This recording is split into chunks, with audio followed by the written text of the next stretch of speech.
So today we're going to be talking about Russian postmodernism as compared to Western postmodernism.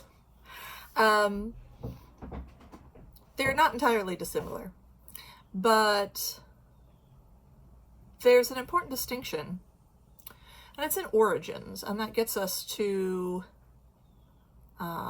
important differences about what we're going to call Soviet subjectivity, the experience of being a subject, a person, in the Soviet Union, which is going to heavily inform the post-Soviet works that we're going to be looking at, Pelevin's and Fedorchenko's films.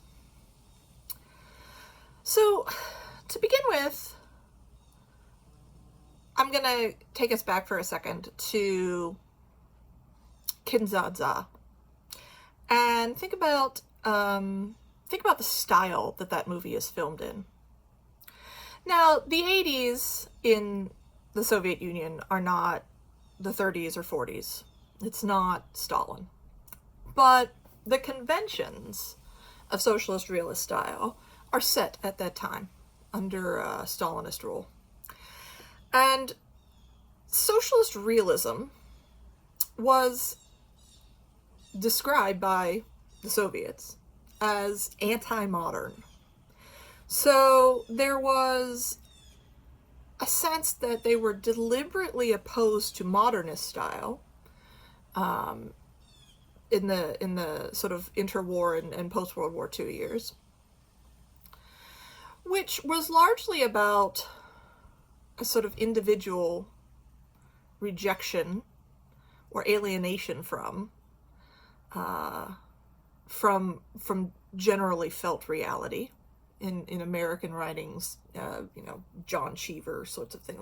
You've probably encountered American modernist writing. The other thing about modernism is that, in a way, it's predicated on a knowable reality. It's kind of the apotheosis of this long-term Enlightenment project of tracing and understanding human reality. And modernism is a reaction against that reality, or, sort of a description of an alienation felt from it, but that nevertheless presupposes the concreteness of reality, of shared experience. And there are many theories, modernist theories, that also seek to make sense of that reality. Marxism is one of them. So back in the 19th century, Marx says that his theory, that he puts forward in Capitals, volume 1, 2, and 3, describes the reality of capitalist economics, right? And, a little later on, say 50 years later, you have Freud, who says that his theories describe the reality of the modern mind, right? Et cetera, et cetera. These are modernist theories that seek to understand what's considered to be a real, objective, concrete reality that we all share. And modernism as a style of literature and film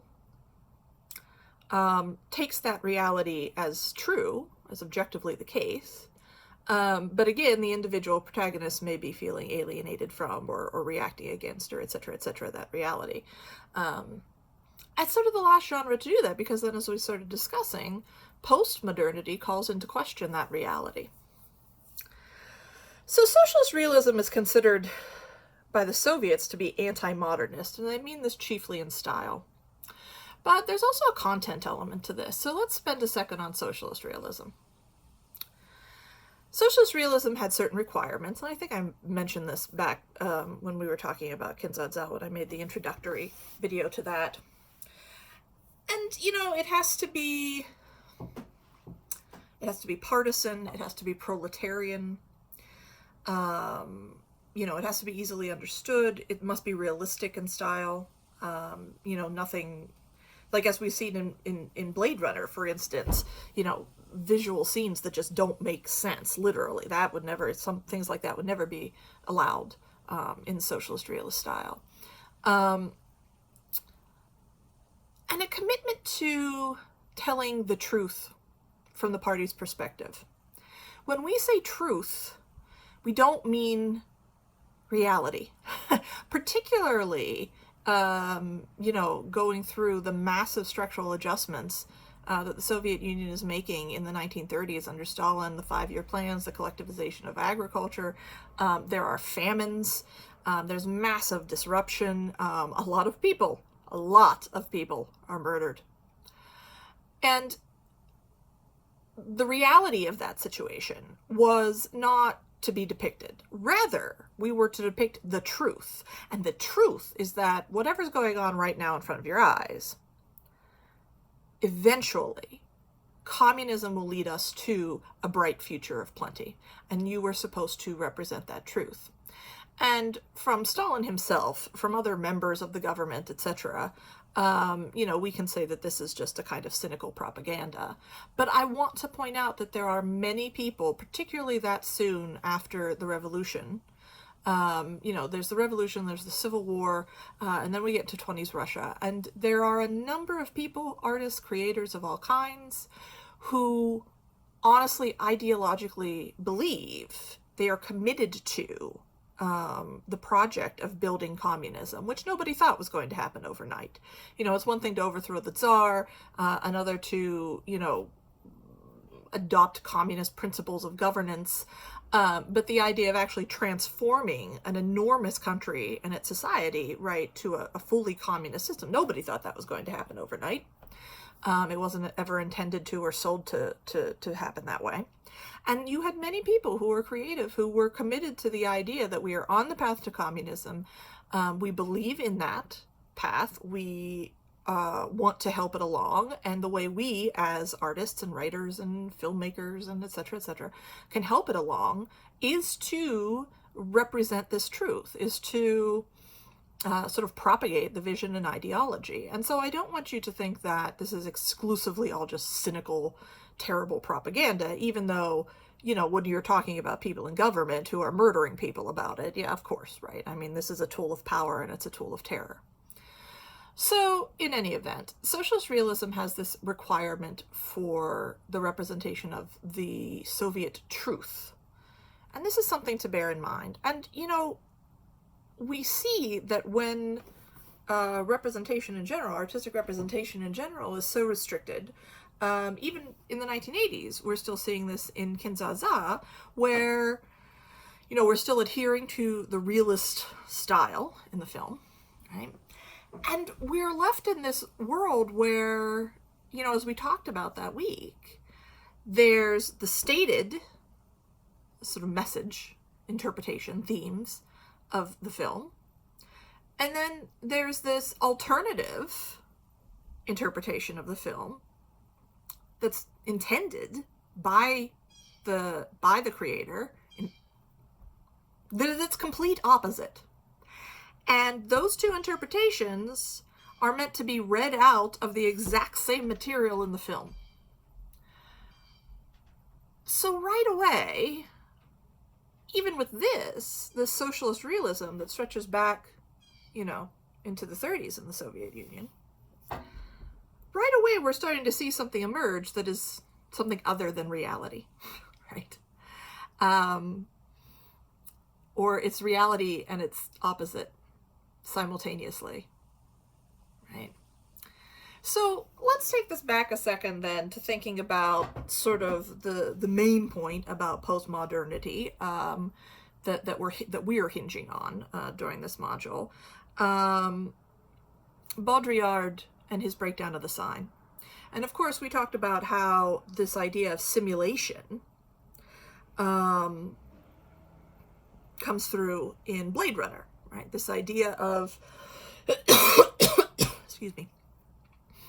This idea of the sign going from an approximate imitation of reality to a bad imitation to something that's deliberately trying to mask reality to something that bears no reference point in reality. It's hyper reality. It's a substitution for reality. And so one thing, a way that Mikhail Epstein describes this quite efficiently when he talks about Baudrillard's ideas. He says, what we now see as reality is nothing more than a system of secondary stimuli intended to produce a sense of reality. Simulation. And I think we can get closest in our own lives to thinking about this in terms of the media environment, right? In our culture, the idea that whenever we go online, we interact with these kinds of digital media, digital culture, we do experience stimuli, right? I mean, there's noise and sound, there's sometimes sensation, there's all kinds of things that stimulate our senses, and are meant to make us feel the same way we would feel in the real world if things were happening to us. But it's not the real world, and those things aren't really happening to us. And the simulation of reality is not its imitation, it's a replacement, it's a substitution, more real than reality. And we get to this idea that as this encompasses more and more of human culture, the map no longer comes after the territory. The map comes before the territory. The map covers the territory. The map destroys the territory, right? Reality is eventually destroyed or completely obscured by the substitution of what Baudrillard calls this hyper-reality, this simulation, this substitution. And again, I think, if we think even back to Blade Runner and, this movie that is just sort of in parts just flashing things at us, right? Images, colors, sounds. It's not always easy to follow the narrative. Some of the things literally don't make sense visually in that film. They're not explained. They're not meant to be understood. It's just an experience that, depending how into it you are, you get into the movie. And we can think of other things like this, right? We can think of other pieces of media culture that are like this. You get excited, you get sad, you laugh, you get terrified, you get, you can have all kinds of emotional experiences in relation to a thing that is in no way meant to represent anything in the real world, right? And this isn't entirely new, right, in human culture. The idea that, for millennia, people have been listening to stories and getting into them, right? That's fine. But the idea that increasingly this is the entire experience of humanity. We no longer are sharing an objective reality. We are encountering sets of stimuli that replace reality. Right, this is the simulation. And so, again, to refresh us, Jameson picks up this idea of Baudrillard's, and he says that this is the outgrowth of late capitalism. This is what happens when every element of human culture is a commodity, right? Every single thing becomes a commodity for sale, and the only point to its existence is to generate profit. And so therefore there's no longer any kind of commitment to context. There's no longer any kind of question about is this an accurate representation? Is this an inaccurate representation? What's the message? How will this affect people? Will this have negative consequences? Does this distort the truth? Does this, any kind of consideration like that goes out the window, because the only consideration is profit. That's the whole point. A commodity is an object that is made exclusively for sale. That's what a commodity is. And so when every single piece of human culture becomes commodified, as is the demand of late capitalism, we descend into this simulation. That's what we've been talking about in terms of Western postmodernity. So let's get back to socialist realism, which, as I was saying, is obviously not the product of capitalism, right? The Soviets did not practice capitalism. And yet we can already see embedded in socialist realism a falsification of reality, right? That which is meant to substitute for reality. We substitute this truth for reality. And in a general sense, we can call this truth by the name Marxism-Leninism. Now, Marxism, we've already talked about, and it's a modernist theory. It's not postmodern at all. It purports to examine and describe an objective reality, right? Marx is like, I am going to describe to you how capitalism works, and I don't like it, right? But it's a theory that takes for granted the objective reality that we all share, in this case, the objective economic reality of the West, starting in the 19th century. Marxism-Leninism is originally also an ideology. Lenin is a theorist himself. He is an intellectual. He comes to lead the Bolshevik Party. He comes to lead the revolution eventually in Russia throughout the early part of the 20th century.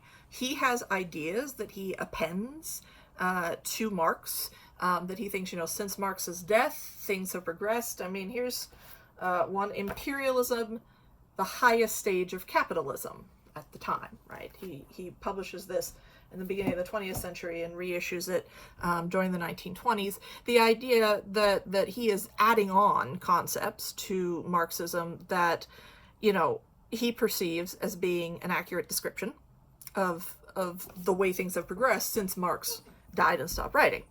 And so Marxism-Leninism is per se also a real concrete form of analysis. It's one thing and it's not other things. However, after Lenin's death, in the Soviet Union, just in the same way that you were only able to produce art in the socialist realist style, everything, ideologically speaking, had to be Marxist-Leninist. That's the only permitted ideology, Marxism-Leninism. And what ends up happening is, and this starts up at the highest level of government, because Stalin is not an ideologist. Stalin is a dictator. He wants power. People who work with him and for him and, in allegiance with him want power. They also begin experimenting with a variety of different sort of systems of production and social organization and all sorts of things. The 30s are a tumultuous period. The goal is to bring Russia up to Western standards of production and livelihood, and they do it. I mean, they kill millions of people, but they do it. But in all of this, everything that is done by the government must be Marxist-Leninist. And as you see when you read the article on space myths, ideology is changing all the time. What the government wants to do is changing all the time. Ideas about how we should do X, Y, and Z are constantly changing. And this is not necessarily surprising. In an authentic sort of left socialist communist tradition, there's statists, there's anarchists, there's a wide spectrum of people who could, accurately and objectively be called socialist or communist, and different traditions that are being woven into it, and so arguments about how we should do things, and etc., etc. This, it's like any other society, right? There's differences of opinion about what should be done and how in terms of running a state. And whoever's in power at the time, or if the people in power want to change their mind, they're only permitted to advance Marxist-Leninist ideas. And so everything you can imagine becomes Marxist-Leninist. What was a left deviation yesterday becomes the Marxist-Leninist position today. And that will become a right deviation tomorrow. And the material effects of this become tragicomical. Things like, if you own your encyclopedia set, just like we, well, you don't remember, but back in the day there was, Encyclopedia Britannica, and like every, house that could afford one. This was in my house growing up, although it had basically been purchased when my mother was young. You had your encyclopedia set, right? Because days before the internet, so you could go. And so everyone in the Soviet Union had their encyclopedia set. It's published by, a Soviet publisher. And when the state would change its mind about something, you would get sent in the mail like a replacement article, they're like, paste this over this. This isn't true anymore. Paste this in over it. You know, or like people that were persona non grata now, they've been eliminated or something, you know, this guy doesn't exist anymore. He never existed. I mean, he's dead in a hole somewhere, but I'm saying, like, you know, he never ever existed. He was never in this picture with Stalin. Paste this story about a dam over it in your encyclopedia. I mean, so this becomes, in some senses, hilarious. I mean, it's all terrifying too, but, you know. And so Epstein, you remember our Soviet postmodernist theorist, says that what is achieved as an end result in the West, because of the economic system, right, Jameson, postmodernism, or the cultural logic of late capitalism, right? And that endpoint that we see manifested, you know, in Blade Runner or something, and in other media products, and in just our day-to-day experiences now, you know, in 2020 of human American culture, is the outgrowth of an economic system that has mutated material reality in such a way that it has mutated human experience. Well, obviously that didn't happen in the Soviet Union, but Epstein says we arrive at the same place, right? The substitution of a simulation of reality, hyper-reality, for reality, takes place not economically in the Soviet Union, but rather ideologically. And it's important to understand, too, that people in America have ideologies. I mean, this is true. But all aspects of Soviet life, from the very beginning, are controlled by ideology. So there is an official, you know, things like when I teach my madness class, Soviet psychiatry had to be Marxist-Leninist. It rejected Freudianism. It took a materialist view of the human mind. There were certain psychological concepts that were broadly accepted in the West that were absolutely rejected in the Soviet Union for ideological reasons, like political ideological reasons. This was true, I mean, that's just an example. This was true up and down, right? So literature, film, the arts, music, etc., but also psychology, right? Also, you know, disciplines in the sciences. The Soviet Union abandoned genetic research for ideological reasons, rather than heading down the path of eugenics in the 1920s. Okay, good enough in that sense, but I mean, again, the point being not for moral reasons, but for ideological reasons. I mean, so disciplines all throughout society, everything is controlled by ideology. And even people's daily lives, you know, they make reference to their political ideology in regards to, you know, the minutiae of their existence. And this is just how that society is. And it's a permeation of ideology within our personal lives that we are really not familiar with, except in you know, marginal cases in America, right? There are some people for whom, you know, their religious ideologies or certain political ideologies, you know, really are that controlling in terms of their behavior. But in general, we're not used to that, right? That's not. Although we've seen this kind of ideological fist clenching in the West when we talk about Orientalism, right? The idea that a certain view can become so hegemonic. In, you know, the case we were discussing, the idea in the West of what the East is becomes so hegemonic, becomes so pervasive that it squeezes out the truth. And we can certainly see this as a form of ideology. You know, in the case of what Said describes as a white supremacist ideology, it's nevertheless, you know, that potent. So there are parts of Western life that are deeply ideologically controlled, and I don't want to skirt over that part. But again, there's something in the Soviet Union that is just, you know, above and beyond. And Epstein says that, you know, this total penetration of ideology, one, and two, the complete malleability of ideology, two, is responsible for completely eliminating an objective sense of reality in the Soviet Union, right? We achieve hyperreality, we achieve simulation, the destruction of the territory and its replacement with the map, through this ideological malleability. So what the commodification of everything attained in the West, that situation, that cultural logic, is attained in the Soviet Union by the ideologification, or however we would want to make that word, of everything in Russia. So we get to the same point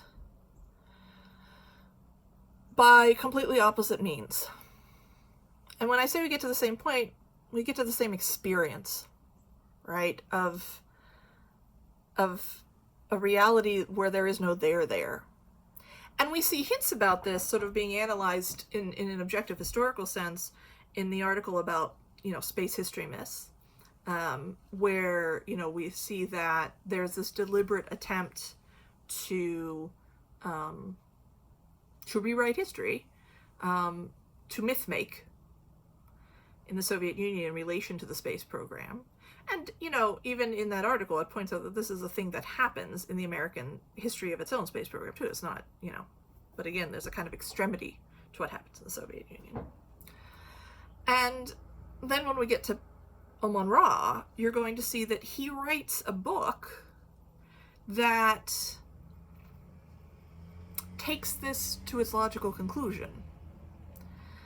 That everything one sees represented as truth during the Soviet era, as reality, is in fact not reality. It is a simulation. And there's the entire plot of the book bears that out. But then there's also other little vignettes that I hope we can talk about throughout the book that also bear that out. This idea of a complete hyper-reality, as Baudrillard would call it, the substitution of the simulation for the objective reality, to the point where the objective reality is lost, cannot be obtained. We cannot get to the truth of the thing. And, Epstein would say then that just as in the West, once we establish this main problem of the breakdown of the sign, this replacement of reality with hyper-reality, all these other things come to follow, right? And so we talked about, in the West, how the commodification of both the objects of the past, the styles of the past, the objects and styles of the imagined future, all come to live together in a mishmash, etc., that erases the distinction between, elite and folk culture, high and low culture. It's replaced just with this flat mass culture. Time is distorted, right? The synchronicity of time. Although there are people who would argue that that's different in Russian postmodernity. That time is still important because of the Russian sense of being absent from history for 80 years. And how to re-enter the history of the rest of the world. That's a little beyond our scope, but something to think about. So and so when I say that, there are people who think that, there is some, there are still people having disagreements about exactly what post-Russian, Russian or post-Soviet postmodernity is, how it manifests, what it means, etc., etc. I don't want to make this sound like, a done deal in terms of theory, or interpretation, but we're just dealing, as with everything in this module, we're just sort of dealing with, the basics. So thinking about that, this Thursday I hope to approach thinking about the Soviet space program in general. Hopefully you'll start at Oman Ra a bit. It's a short book, but it's a dense book, right? I think it's very readable. People like Pelevin. Pelevin's a hugely popular author. He's even popular in translation. People like his work. I think you'll like this. But because in some ways he is writing not just out of the postmodern condition, he's also writing in a postmodern fashion.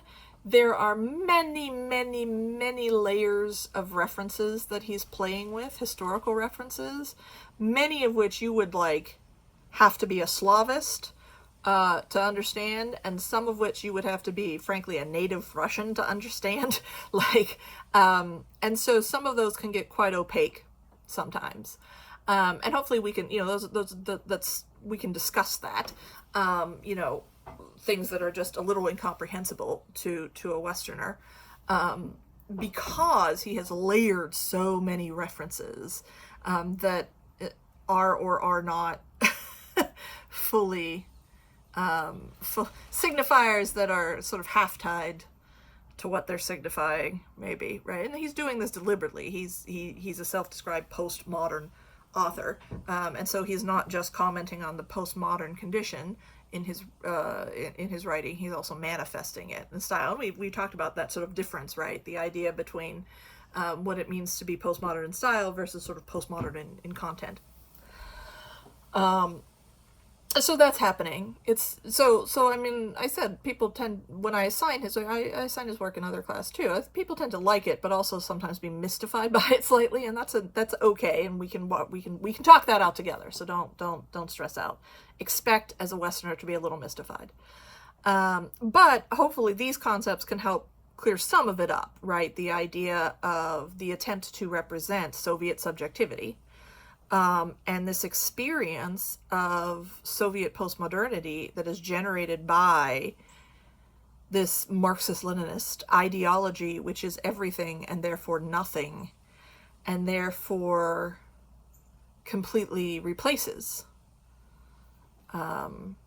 reality with this, we're left in the desert of the real. And I think one thing that's interesting in contrast between Western and Soviet experiences is that I think oftentimes in the West, we don't realize that we are living in simulation to some extent. We don't realize that the territory has been completely overlaid by the map and we're just experiencing the map.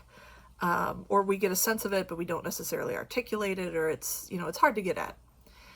I think the majority of Russians, certainly by the time Pelevin is born and raised in the Soviet Union, by the time he was born in the 60s, he grows up in the 70s, he starts writing in the 80s, and he becomes a famous author in the 90s.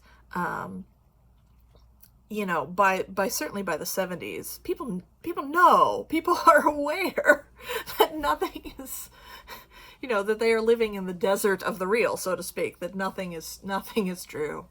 And, for a lot of people, this is upsetting, and there's this real attempt to recoup what was lost. And I think that's some of the